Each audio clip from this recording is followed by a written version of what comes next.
Hello and welcome to Filmfaker's Commentary. My name is Max, and what we're going to do today is we're going to break the rules a little bit. That's right, we're going to go from film fakers to filmmakers as we look through a little bit of the Memoirs of the Macabre Season 5 entry, Internet Lead. I wrote and directed and edited this particular short, so I'm going to sit here with you. I'm going to talk through it a little bit, and we're going to go to till about get to the part where in the story it gets revealed that the telephone operator is up to some rather nefarious plot. So let's go ahead and get started here. We got the Superliminal Films logo coming up now. Internet Lead was the first project that we being Superliminal Films, brought on an outside crew to work on. We had Mike Lucas and his team from Jaunted Productions come out and work on this with us, and they did a hell of a job with this one. We shot this on the Sony A7S, which, if you're familiar, is a low-light beast. It's a fantastic little camera. I had never really used it before, but very, very coveted by low-budget filmmakers for its fantastic low light. And definitely harnessed that here in a lot of the scenes where we played off of very low light throughout the whole thing, but still lost nothing in the dark. So it was just gorgeous. So we have our main actress here, Sarah Cheatham. She was playing the main character.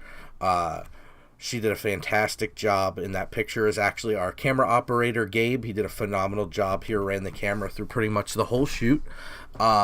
We shot this particular short in about a little under 12 hours. It was a little bit more for the Superliminal folks. We showed up a little early, left, at the end there. So that's always going to be the case for the production folks. But we got everybody else in and out under 12 hours.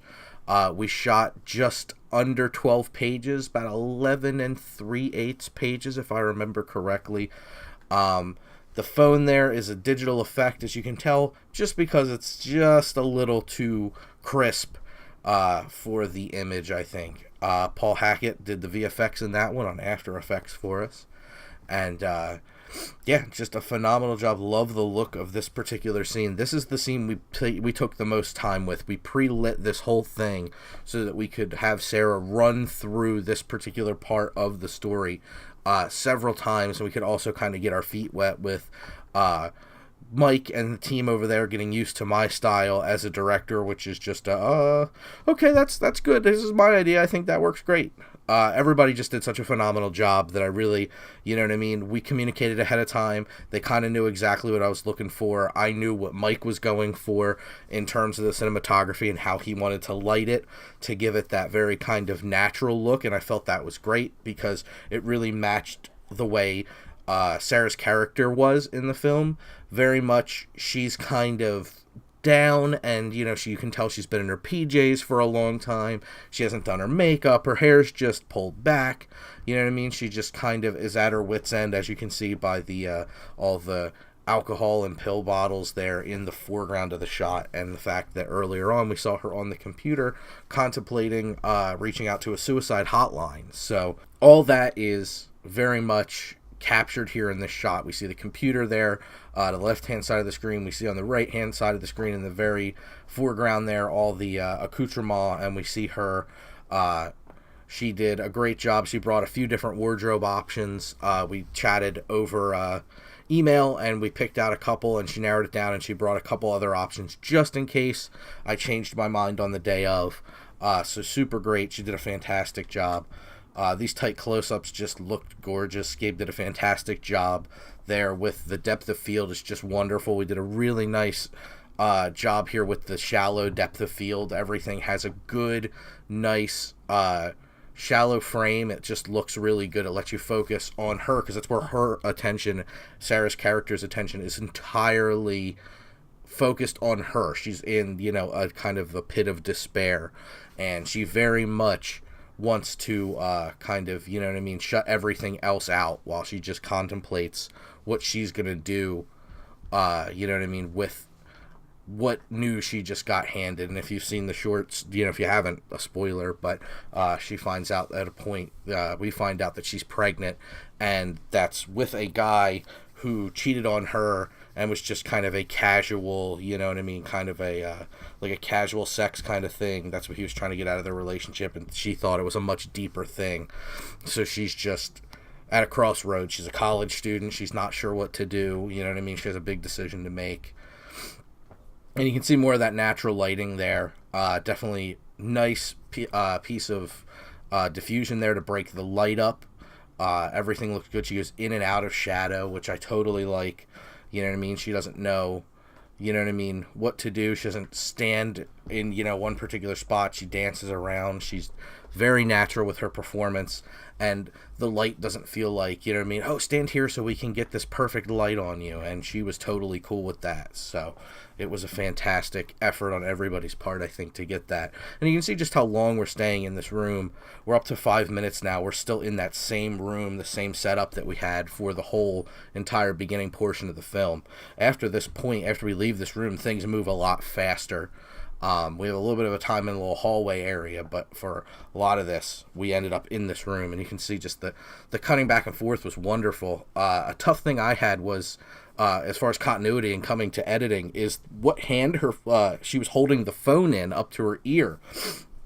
Different takes, she would perform it slightly different to give me a lot of options in post, which was wonderful. One thing I never thought about, however, was where one shot ended and another began, you know, changed based on what hand she had the phone in, and they weren't always the same.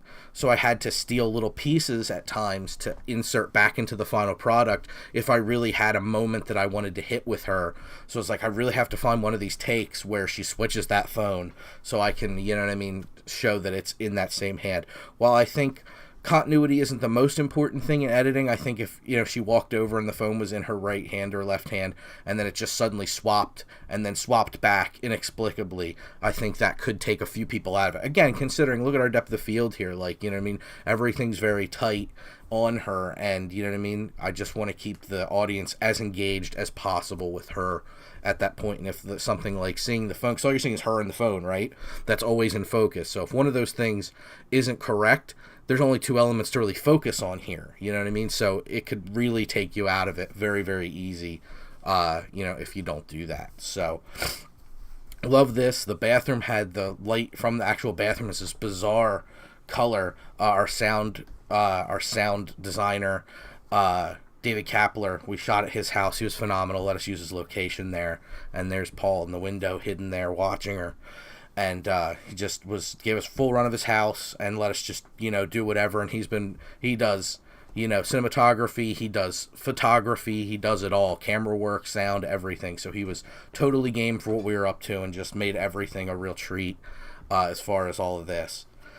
And this is, we're coming up here momentarily on my favorite shot, which was actually, got to give super big credit to Gabe, our camera guy, for coming up with, because he said, let me grab this close-up in the moment, and that's kind of where we'll end the scene here, is her coming up and finding out that she is actually not only going to kill herself, but this service isn't going to help her, it's going to actually harm her. And here's the shot here. This was all his idea, and it's just lovely. So I just want to take the last few moments here to thank everybody for doing such a good job on the short, and it really means a lot. And as far as Superliminal Films go, a big step towards proving that we can handle ourselves with a little bit more of a big boy budget. So I want to thank everybody for taking the time to listen to this and listen to me ramble a bit. Next installment, we'll be back with some more good old film fakers where we fake some films. Thanks, guys.